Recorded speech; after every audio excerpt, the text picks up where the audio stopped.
meche todo mi tole egbe yan plon zambe azan wolo pogo gbe ro koyan so me o we me agbo pegbe tombo maka do asu albumo do asia nu gege na bio tato me gbe an ka fu gege bio we de amblu mo na mo asu de amblu mo na mo asio an do lili mo ko ton do egbe si azan gbe mo kana do we me ka do asu alo we me do asio do jiro mi na tijan mi na pan ko mi de mi na do kojo ko mi de gbo eno na so mo fifa na ro do mi ton me we me ka imbe li o mi na do no akwesi apako yo uve kuna de nu egbe o le ni to le gege na wiwa me de edu akodo ya me de ajabio akwea ni mo ko ton ina ipipa to do egbe si azan gbe mi kana do mi kumloji we me imbe li o ni an do ganju la gbaza me transport de we ni be biblo eno na zo ma do ganji azosi apako yo an mo loji ko me sin gidi gege na wa chubo akana do de jiro sin gidi mo ko ton ji we pin akana zan we okin konukun atongo mi me kayin agbozu kameton le bo ma odo asu albumo odo asia ina do mi kumloji ikun so ni me chuo mi na pe won ina no mi ton o we me ka odo asu alo me odo asio mi na do ni kumloji ro egbe ti azan gbe yo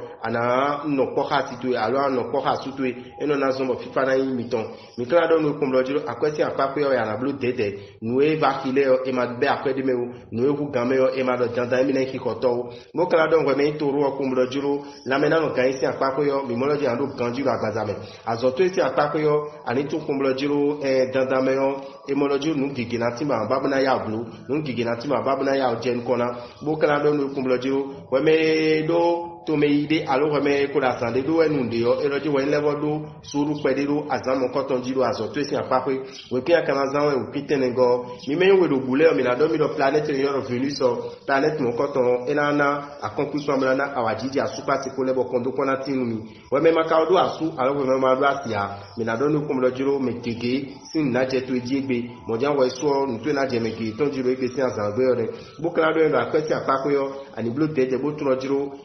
dandame emi ayemi to ni lote bonu akwesidan gidibidi wo emi kuna blu mo koton de ji o bonu planet Jupiter o ka do fine o ero didoji an do ganju lo agbazame ti o mi kana do loji azosin apapo yo ni to le gege na wiwa e ka do loji azome ton eni wuri bona bo vanu kunde kon e ma jo me de do we pin kana zambo taragbe na tinu yo e we son 12 no taragbe sin fiho we me kayin cancer bo ya kasa mi na do no kumloji mi me kolo ko me sin deji asupa si ko lo tagbade ji o mi na mo de gbe ti asan gbe o fifa na je hun do me bi oji fifa na je mi de 20 mi ton bi oji mo kala do me ma do asu alo me ma do asia mi na do no kumloji ro ani tun ojo gan ko ilo me ji e kun sana ni me tu ana go sin tren no sin be me o mo kala do me cancer ro jiro akwesi apapo yo eni tun kumloji ro nu da gbe gege na wa me gan akwesi ali ko gege na hun me amo eni blo dede eni do jiro de gungun e na do ta me gbomo e kun na yonu me o ai me ton ni do kan jibo ni chobo ni eni ta me cho wa nde bura akwesi apapo ni mi na do la me na no kan isi apapo yo we vodo dagbe wa me gbe na ro kan jiro agbaza me azo si apapo yo me na do no kumloji ro e ma jo nde budo ya tue me we ma jo nde budo negligence me o nde budi ajablo ani wuli bona eno na so mo ko na tinu ro igbesi azan gbe we pin akana zan we pin ko go mi me kini le bodo asu alubodo asio mi na do mi kumloji ro dandan me yo de mi na blogmo fifa na asu pasiko tention nu mo ko to na ni limiton we me maka do asu alo we me ma do asia mi na do ni kumloji we me ko do uve mo ko ton do yo ke ko lo meji on anije ni jiro mo uve mo ko ton ina fo bo me le asu no ana pe planet me pure ka di do jiro emi na no ko kami bo dagbe na ti mi da kwesi apape loko de mi na bloko won lo jiro eni te ko blo ko do mi pede ena so mo ina containment bo kala do no ko mo jiro la me na no ka isi apape yo ani te ko mo joko me sin do ko me sin se wa te ko mo na jodo eno na so ma no kan jiro agbazame azo to isi apape yo ani to no jo uve pede na ti mi ko me sin pede na wa bo aka te ko bodo akonpipa bodo suru jawe yo ando du de jiro ko me sin de na wa lo nuwe na yen lendo tutu yo ando du de jitoro azobe we kin akana zawe we kin kogo mi me kayin yonda lo jile yo bodo asu alu bodo asio mi mo lo jiro egbesi azangbe yo anababna kle asutu lo jiro emi he mi na gbe we binu atitu emi he mi na gbe we binu eno na zombo jalousie yo anaton wi won pede bi yo won do me mo kala do we me fiye mo adu asu alu mo adu asia mi na do ko lo jiro tada gbena tinu bo mene asunu ya mene asinu yo ekuna sona no le metu ana imi moto mi wa akwesi apako yo mi na don ko lojuro ani joko khetido ni ndi aja ho alo ndi aja kambio wani kambio ndi ba ja de akinu khetima de bo de andi akidu nu adi akiton ina le voyin to ba da yin ki hoto bo kan don ko me piezo do je la zo kaka eno bi ogboje me mo no gboje pede eno ma dagbe nme nu ekayin azosin apako yo mi na don lo ndi bude aso la zo to si apako yo nu ko ina tinu bo du deji na tinu we pia kana zawo e kun kan don ko antongo mi me kayin nu dagan le yo mi na don mi kun lo ko me odo asu alo ko me odo asi yo mi na doji ko me tin de kun de no asu pa ti ko do ebe o kon do po de bo wa jije de lo mi me wele tentin we me kayin célibataire we me ma odo asu alo ko me odo asi ane mi na don kun lo jiro we le do suru pede mo tun lo je kun so no le metuo me ne asu mi alo me ne asi mi o e mi na mi moto mi wa kwesi apako yo o ve de bo na de no vi mi ten balance le egbe la kwesi apako ya na me na lo gan si apako yo eni ten pon bonu gbigboje meton eni gboje pede e na surtout amle no do we me be yo CST ni o ina wa dagbe nu ko me balance lo ko mi kla do mi do jiro azosin apako yo ta me dagbe mi na li nu ko yi de mi na do razo me yo ina zombo du de jina mi tombo nu mi lele yo kigere wiwa we ko mi kla zan we utun wo lo ko go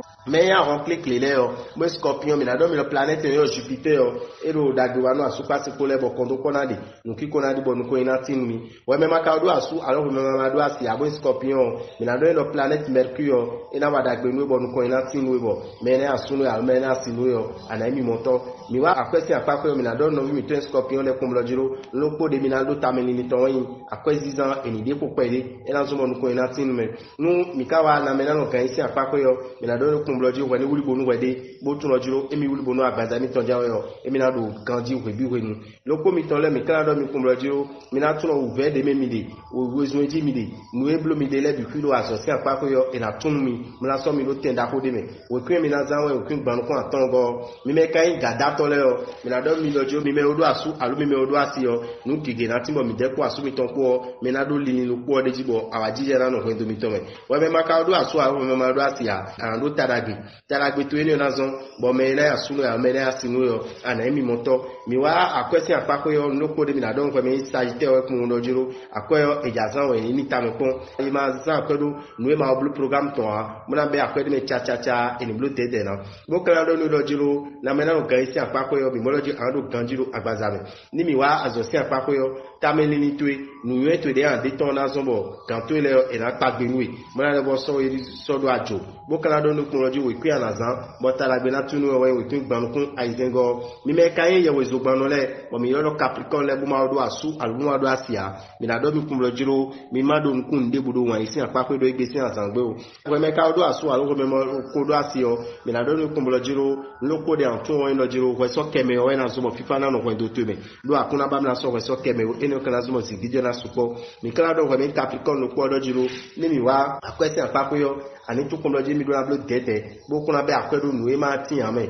nu e ma inu jonu ana be akwede me ekun adagbe nu e o bonu ani blo economic pede mi wa na me na kan isi apako yo nu e vitamino e ma to ve na o mama nu chiko na supo me hun vitamino e ninu nu mi me kan Capricorn lo ko le o mi na do mi azosi apako yo mi na tu kun lojiro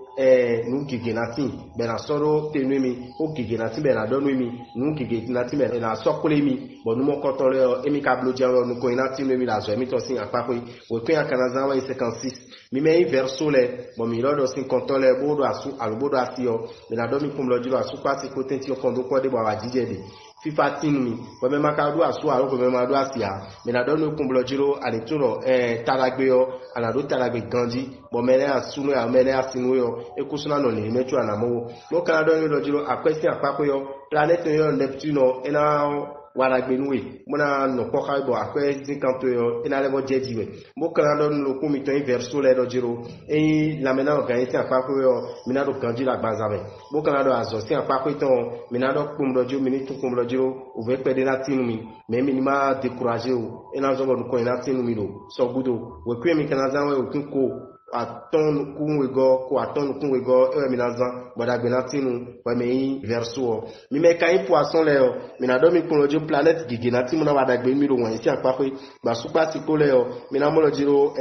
uve pe de na wa ko me sin de suna de me amo mi na se mi de sin gbe dandan tu osan na ku bo yo ma ka odu aso a ko be ma do asia mo me gba bo ri yin wa na zo ko do yo yo do coup de foudre nous mon coton anadi ba mi mon todo azome alo an pe mon coton réunion de an pe mon coton cafétéria de yo nous mon coton enadi ba tin lo egbesi azangbe mo kala do wa me poisson ko mo lo jiro ani tundo a kwesi apa pe yo nu gege na timona yido nu ko inui me ani ten kon ko mo tun lo jiro nde bubo emi na so do nu ko me na ni dagbe nu mi emi do na do akonfipan do planète Pluton de so e lo finem na wa dagbe nu ero la mena no kan sin apa pe mi wa azoto sin apa pe yo mi na do lo planète yo fini so e na so mo ouvert de budede yo ana glo ouvert mon koto mo do de jina intue we kwi akanaza e won we kwi gba aton nu kwa tongo gba ton nu kwa tongo e wa nazan boda gbe na tin we meyin poisson dame uralita ndogbe mi lo ma gbe to fifa ikon de mi biji e la chaîne mi. Pour ne pas rater les prochains numéros, abonnez-vous à notre chaîne. N'oubliez pas d'activer la cloche de notification. À bientôt!